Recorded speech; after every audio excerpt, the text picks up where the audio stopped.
All right, so we're ready for the F chord, or as ready as we'll ever be.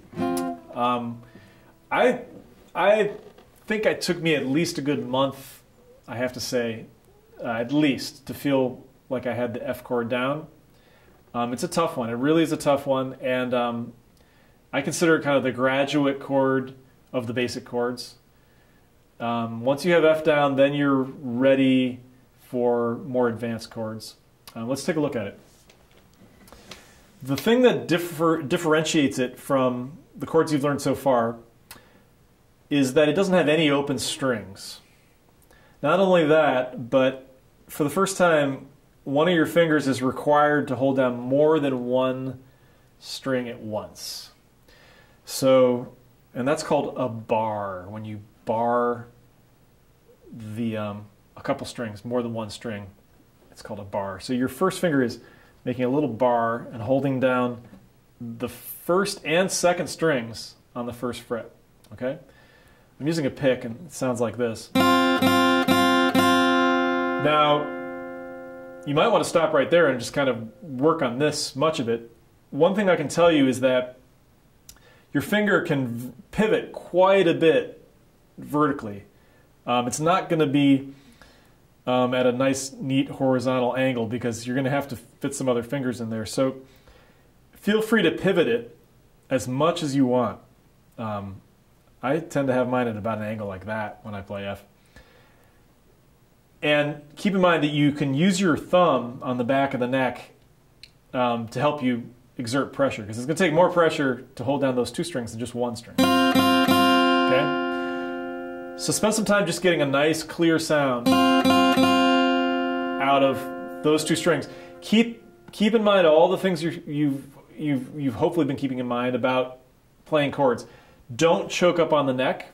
Have your hand nice and relaxed. Keep in mind you're supposed to be able to hold a ping pong ball or an egg in the palm of your hand. Keep that wrist nice and straight. You might find yourself wanting to kind of crank your wrist so that you can exert pressure. Don't do that. Keep it as relaxed as you can. We're going to add the second finger on the third string, second fret. Okay? So now we've got these three strings. If we pluck the top three strings, okay?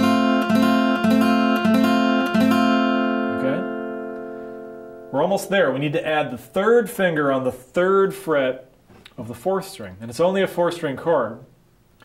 Okay, now I've still got my thumb back there exerting pressure. I'm still keeping my hand off the neck. I'm not choking up on the strings. And this is what it should sound like. Okay, I'm exerting a lot of pressure to hold all those strings down. More pressure than in the other chords. Notice there are no open strings helping us out here. Open strings are nice because they're like a bonus note that you're not having to, use your left hand to play. This chord has no open strings. As a reward for that, which we'll talk about, any chord that doesn't have open strings is movable, so that you can move this up the neck. But we'll get to that. As soon as it leaves the first fret, it's no longer an F chord. So we're just concerned about the F chord right now. That's your F. And if you can master the F chord, it opens up some doors for you, including the key of C. The 1, 4, and 5 chords in the key of C are C is the 1 chord, F is the 4 chord, and G is the 5 chord. And the next thing we're going to talk about is pulling together all our primary chords for the 5 most common keys in guitar music. For the time being, though, we're going to work on a song that uses that F chord, and it's going to be in the key of C. So once again, we're going to use C as our 1 chord, F as our 4 chord, and G as our 5 chord.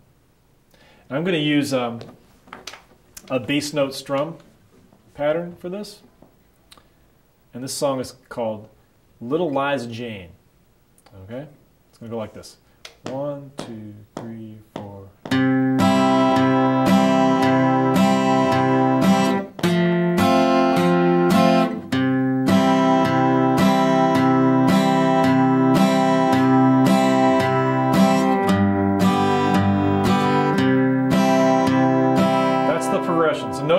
stay on the F very long. Your bass note on the F is the 4th string. I'm going to sing it and play it at about that tempo. See if you can jump in. Now, that's a pretty common use of the F, especially in the key of C, going from C to F. And notice how you can use the fact that the outline of the two chords is similar to help you.